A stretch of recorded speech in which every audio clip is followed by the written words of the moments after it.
Since AmRRON has ran this exercise for over a decade, most participants have one or two or more, some many more, T-Rexes under their belts.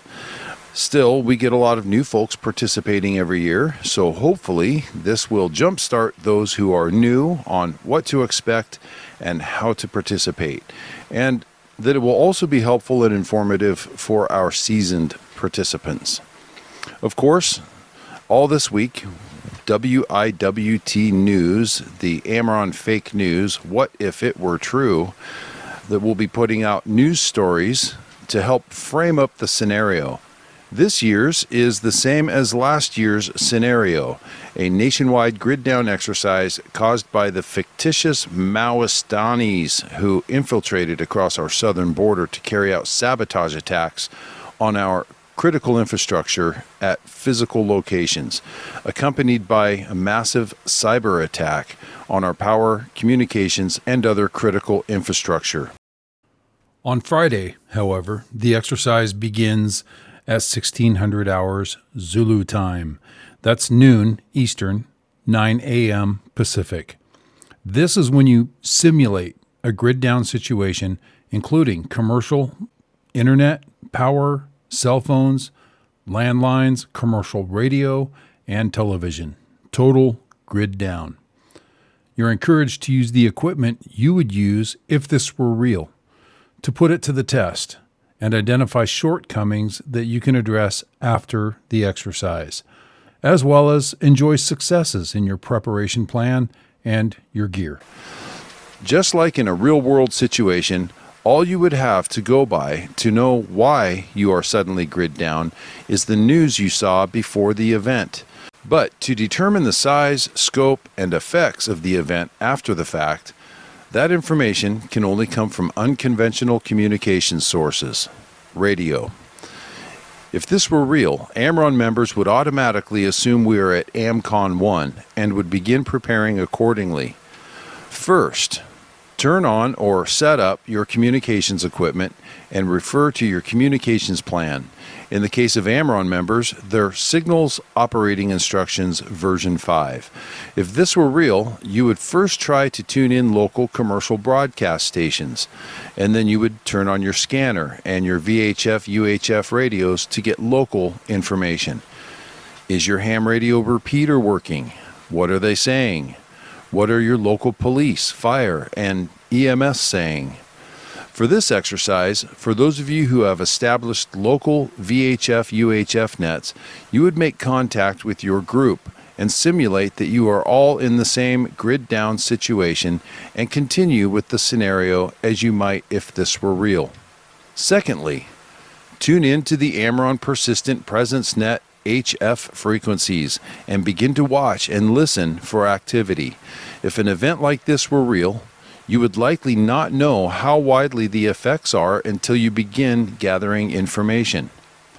Third, while you're monitoring, begin developing your own personal status report or stat rep in an FL message form so you can share your status with others that you encounter on the radio.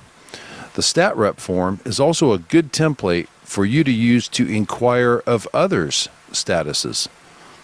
Save your stat rep and be prepared to share it with others you might encounter on the air. They should be doing the same thing. The preferred method for sharing stat reps is with the use of ComStat with JS8 call. If you don't have ComStat set up, then fill in the status and info fields of your JS8 call by adding your abbreviated stat rep, including any short narrative description. The fewer words, the better. This method makes it easy to send and easy for those receiving it to transfer it to their ComStat to display it or relay it to the net on your behalf. Once you see other stations on the air on the Persistent Presence Net, then submit your stat rep to the AmRRON group on your own initiative. If you don't have ComStat, then send your abbreviated stat rep via JS8 call or using the FL message stat rep form to QST AmRRON once the frequency is clear. If you are in a scheduled net window, then don't transmit. Turn your TX off in JS8 call and follow instructions of the net control station or his assistant net control station. What to expect after T-REX starts. What you will discover is that AmRRON relies almost exclusively on data modes for our HF communications. This includes the FLDigi suite of software, as well as JS8 Call and ComStat, and others. Although we do have HF voice nets, and we hope to expand that in the future, there is nothing that comes close to the ability to send large volumes of information with speed and accuracy like data modes. This becomes even more apparent during poor band conditions and with weak signal situations. At first, expect to see stations showing up on the air within the first few minutes of the exercise, and then increasing over the next couple of hours. You can expect that stations will begin sharing their stat reps if there is not a scheduled net taking place. Secondly, expect that NCS of the scheduled net will have an initial event summary prepared, sharing what he knows so far, including any special instructions he may have received. He may announce himself as the NCS of an upcoming net and request stat reps from stations on the air to aid him in compiling a more complete initial event summary. If the NCS is on the air prior to a scheduled net and has an IES completed and ready to transmit, he may do so prior to the net, even an hour or two early. He would do this over the persistent presence net to help relieve net congestion on the upcoming scheduled net. This also gets the report into more stations' hands who can then relay on to others. Expect relay stations coordinating with other stations to relay traffic, to announce and change frequencies up or down 3 kHz or more to keep the main frequency clear for other exchanges. So if you also need that report or piece of radio traffic, be prepared to follow them and change frequencies as well. Third, expect to see pre-assigned T-REX traffic, what we call preloaded traffic, or an inject. Volunteer initiating stations are pre-assigned reports or other traffic, which are labeled with a unique control number and are injected into the scenario at predetermined dates and times. This aids with the flow of the exercise and enhances the scenario as it unfolds, and it adds to the realistic progression of the simulated emergency. As you continue to collect news, reports, and other information, you will begin to learn details to help you understand the scale and the impacts of the disaster. Initiating stations may have to wait until a scheduled net to pass their traffic, which is an opportune time to do so. During scheduled regional nets, there are net control stations, NCSs, and assistant net control stations, ANCSs, running the nets who are trained and experienced in handling traffic and know how to get it to where it needs to go. Depending on band conditions and other factors, they may have to pass their traffic to an NCS in an adjacent regional net, and that's okay. There are two types of traffic you'll see during T-REX: wide distribution and directed. Wide distribution traffic is intended to be disseminated to everyone within range. As a typical T-REX participant hoping to receive radio traffic from the exercise, this is what you're looking for. For example, a station in Oklahoma submits a situation report, or SITREP, reporting an explosion at a nearby industrial facility, or electrical generating plant, or whatever, in addition to sporadic gunfire from the same location. This may be of interest to others in the region, as it could offer a possible explanation for the power outage. Combined with other similar reports, it could indicate a coordinated attack, perhaps not isolated to one location. People with plans to travel to or through the area may want to reconsider their route. NCSs, even if a scheduled net is not taking place, will be watching for this type of traffic to help share with others and to pass it along to be consolidated with other reports. The other type of traffic you may see is directed traffic. This is traffic intended for a specific party. For example, a radio operator in Pennsylvania sees the report of the industrial site explosion in Oklahoma. He's extremely concerned because his brother works there and he wants to send a welfare check request to that town in Oklahoma. In this example, he wants to direct the welfare traffic to the reporting station in Oklahoma to ascertain if there is a way to locate a list of casualties or hospital reports or any additional information available. Perhaps someone in the local ham club might live close enough to the brother's house that he could physically check on the brother and his family. This isn't traffic that has to be chased after like wide distribution traffic. In fact, sometimes participants can inadvertently interfere by repeated requests for the traffic because they're missing part of it and they simply want to collect it as part of the exercise. In cases such as this, the best thing is to stay out of the way. However, be ready to assist if the need is apparent. For example, what if, for whatever reason, the Pennsylvania station simply doesn't have a good enough path at that time to reach Oklahoma? He needs the help of relays. He may announce he has welfare traffic and asks for assistance in passing it.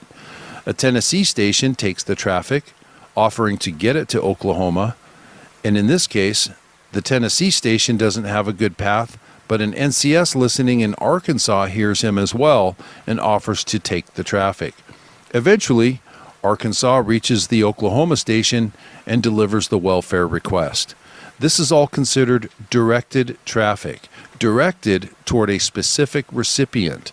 Be ready to assist with relaying if you're in a good position to do so, but if you're not, don't bother the stations involved by asking they resend it to you because you just gotta have it. This applies to training exercises as well as real-life emergencies. NCSs who receive SITREPs and other information gathered from their regional nets pass this information, if relevant, to be consolidated, verified, and used for generating aggregate SITREPs, AmRRON intelligence briefs, or more comprehensive executive summaries, or XSUMs. An XSUM could be the overall daily roundup report or an in-depth report covering a specific or isolated special incident. For example, a major hurricane, a volcano eruption, or major earthquake. Other traffic could be prepared for distribution such as PSAs or other messages such as net schedule changes, lists of shelters, tsunami evacuation routes, etc. Once this traffic is disseminated back out to the NCSs, they can then send it over their scheduled regional nets to keep everyone in the network informed. This is how you get news and information in a grid-down emergency. If this is your first T-Rex, you'll probably get the most out of it by doing more watching and taking good notes than anything else. See what nets look like. Familiarize yourself with your communications equipment, the SOI, tuning into the nets, and gathering the traffic that's being passed along throughout the exercise. But don't be reluctant to also transmit and participate. Test out your digital modes and custom forms and practice your skills and equipment. Participants are encouraged to use this opportunity to address challenges that might be unique to you, perhaps not even communications related, such as your geographical location and potential hazards around you. Do an area assessment and discuss, if this were real, how you might be uniquely affected. For example, if there was a wildfire, what are your specific escape routes?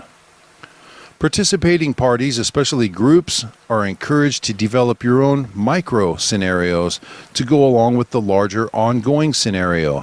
For example, if power substations or other critical infrastructure were being attacked, could you map those out in your area and develop a security plan to put eyes on those sites? Perhaps send fire watch teams out in shifts to establish outposts on elevated positions, to role play, sending situation reports on the progression of a fictitious wildfire, if wildfires are an issue in your area. Of course, always make it very clear when sending reports and messages over radio that this is a training exercise.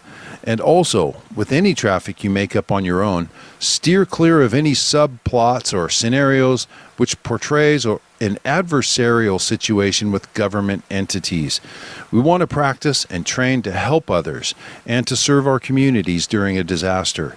So scenarios like National Guard rounding people up, for example, are not authorized to be part of the exercise. And finally, some additional tips to help things go smoothly and to help minimize the chaos. Listen before transmitting. This is just good radio practice, and it's a simple way to avoid interfering with others on the air. Stat reps. Submit only one stat rep per day and when changing bands, unless, of course, if your status changes. For example, a commercial radio station comes on the air after all the stations went off the air the day before. You might change that category from red to yellow. ComStat is the preferred method for submitting stat reps. For those using ComStat, sending stat reps is a little bit different. Still, produce only one stat rep per day if there are no changes to your status. However, to send your stat rep after your initial one, transmit it by using the forward feature. Do this by clicking Menu, then from the drop-down menu, select Stat Rep AC. Find your most recent stat rep in the list, and then click Forward Selected Stat Rep. That's right, you're forwarding your own stat rep. This keeps the same stat rep ID, which is similar to a queue.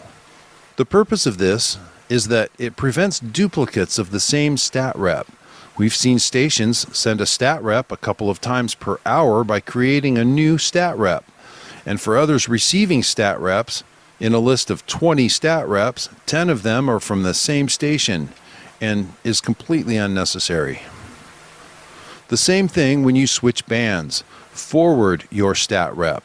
Then those who have not received your stat rep before will have it displayed in their ComStat. And those stations who have previously received your stat rep won't get duplicate or triplicate stat reps displaying and taking up room on their dashboard.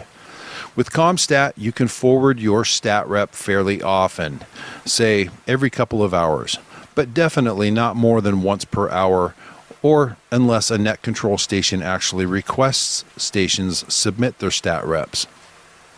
Next tip. When there's a scheduled net, turn off your transmit, the TX button, in your JS8 call program. This way, if someone else forgets to turn theirs off and their JS8 call sends out a heartbeat, it won't prompt your JS8 call to transmit an acknowledgement, adding to the problem. One thing you do not want to do is be that guy. Do not send SNR requests in JS8 call during a scheduled net. You are responsible for knowing when nets are scheduled. Even if you cannot see or hear the net taking place, if it is during the time window for a net, don't send an SNR request. This is a request for other stations to send a signal-to-noise ratio report, a signal report. This prompts all the other stations to automatically respond. And if it's during a net, it causes interference and causes others to miss traffic or the NCS's instructions being sent over the net. Don't do it. Often the transmitting station's signal will appear slightly left of 900 on the waterfall, especially in MFSK modes. The band edges must be lined up precisely with the incoming signal to avoid or minimize missing data. To do this, use your left-right arrows at the bottom of FLDigi until you see the outer edge indicators match up with the edges of the incoming signal on the waterfall. Failure to line up band edges is one of the most common reasons for receiving stations only receiving partial copies of the data, and is second only to a poor signal path between stations. Those tips, if followed, will eliminate the majority of the problems that we encounter on the air. Otherwise, keep a journal and take lots of notes on what worked well, what didn't, what you did to overcome challenges you faced, and ideas on improvements you'll want to make to your station and your practices after T-Rex. Just have fun and do the best you can, and don't get discouraged if things don't go how you'd hope. This is where Murphy shows up. and your radio does something strange it never did before, or your computer freezes, or you forgot that connector cable, or forgot to grab that extra battery you've been charging up all week for this event. Go with it. If this were real, how would you overcome it and make comms happen? We look forward to seeing you on the air. Now, get your comms up.